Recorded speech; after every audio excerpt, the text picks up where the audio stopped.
kaka mtu. Anyway, single inaitwa Wa Knock Knock ya kwao Mandojo na Domokaya. By the way, hatuko na Mandojo, lakini we still enjoying the hits, we still enjoying kazi zake na kazi zao kwa pamoja. Anyway, washikaji walikuwa na upekee wao. By the way, hili dundo limetengenezwa na Mika Mwamba. Mika Mwamba ndo producer wa huu mchongo na anahusika kwa kiwango kikubwa kuwatengeneza hawa jamaa kuwa hapo.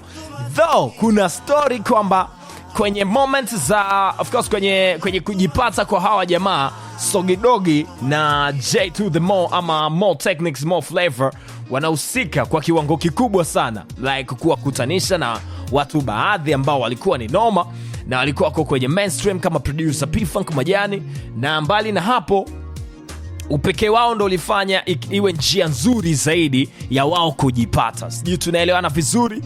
And for that, naomba tumsikilize Sogidogi. Huyu hapa, msikilizeni na nyie. Watu wajui, mimi na Jemo tulienda kwenye show Arusha. Sikumbuki ilikuwa ni show gani, lakini sio tuko hotelini waliibuka Mandojo na Domokana, watu wengine wa Mandavako, wana magitaa na nini.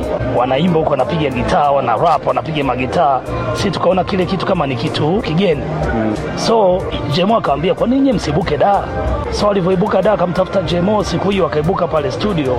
Mimi na Jemo ndo tukawa tunaambia Majani. Unajua na Majani pale Bongo Records tulikuwa tuko wasanii kibao. Lakini kuna wale wasanii ambao walikuwa wako karibu naye mno. Hao wasanii ambao walikuwa wako naye karibu mno ndio mimi, ndio Jemo, ndio Juma Nature. So ilikuwa ni rahisi kumconvince Majani, kumwambia bwana, watu wasikilize. Na Majani unajua na huwa anazile kwamba tupe kidogo.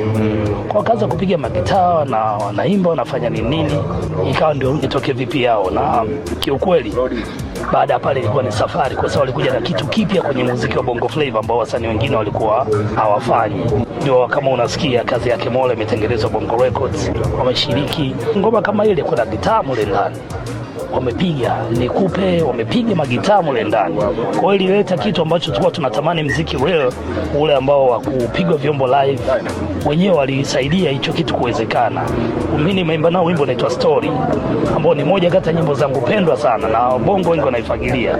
Mandojo amepiga gitaa kwenye ile ngoma, na unakuta anavyosema, jana nilikuwa naojiwa sehemu nikamwambia Mandojo alikuwa ni chizi muziki, mkikutana lazima muimbe.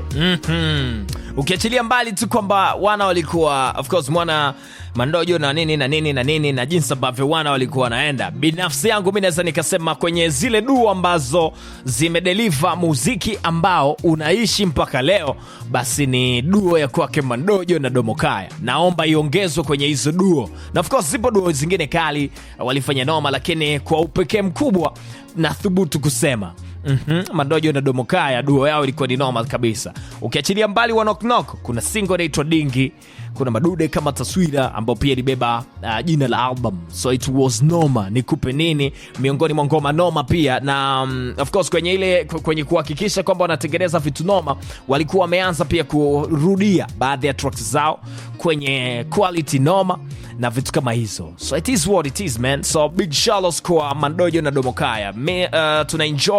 Tulienjoy maisha ya Dojo by the way, na mpaka sasa hivi tunaenjoy pia kazi zake ama kazi zao kwa pamoja kwenye ile duo, na ni wazi kwamba hakutakuwa na duo tena kati ya Mandojo na Domokaya, but we still enjoy, na Domokaya anaendelea ku represent na anafanya vizuri tu, so let's keep enjoying.